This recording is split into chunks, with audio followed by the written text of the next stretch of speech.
219 News Now is brought to you by the South Shore Line and by Strachan Van Til, making lives easier for 95 years.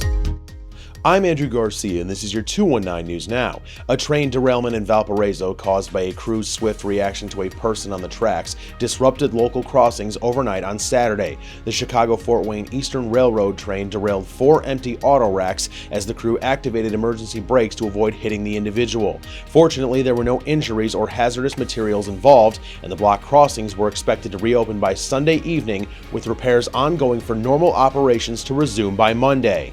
The Michigan City Common Council has unanimously passed a resolution urging the state to adhere to the original timeline for transferring the Indiana State Prison for redevelopment, expressing disappointment over a recent delay. The Indiana Department of Corrections had initially planned to close the prison in 2026 and turn it over for redevelopment in 2029, but has since indicated a change in plans, prompting concerns from city officials. The council emphasized its commitment to working with the community on the eventual redevelopment of the property, which is envisioned as a mixed-use project featuring new housing.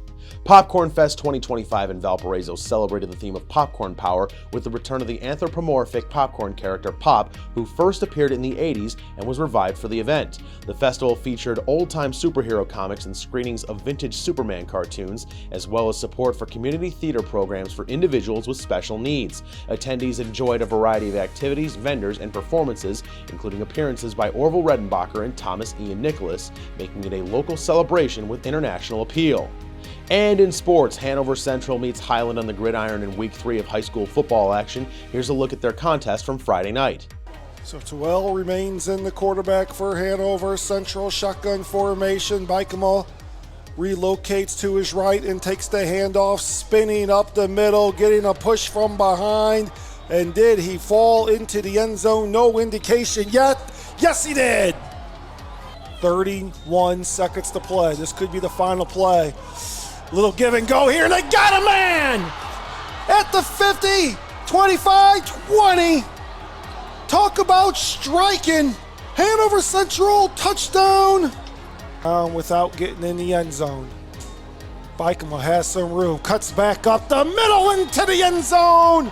Touchdown, Wildcats. As we're about to wrap this one up from the Strachan Van Til broadcast booth, the clock is ticking down to 0, and Hanover Central, who scored all 28 of their points in the second half, will come away with a 28-0 victory. To read up on more local news and headlines, visit jed-tv.com and nwi-com. I'm Andrew Garcia, and this has been your 219 News Now.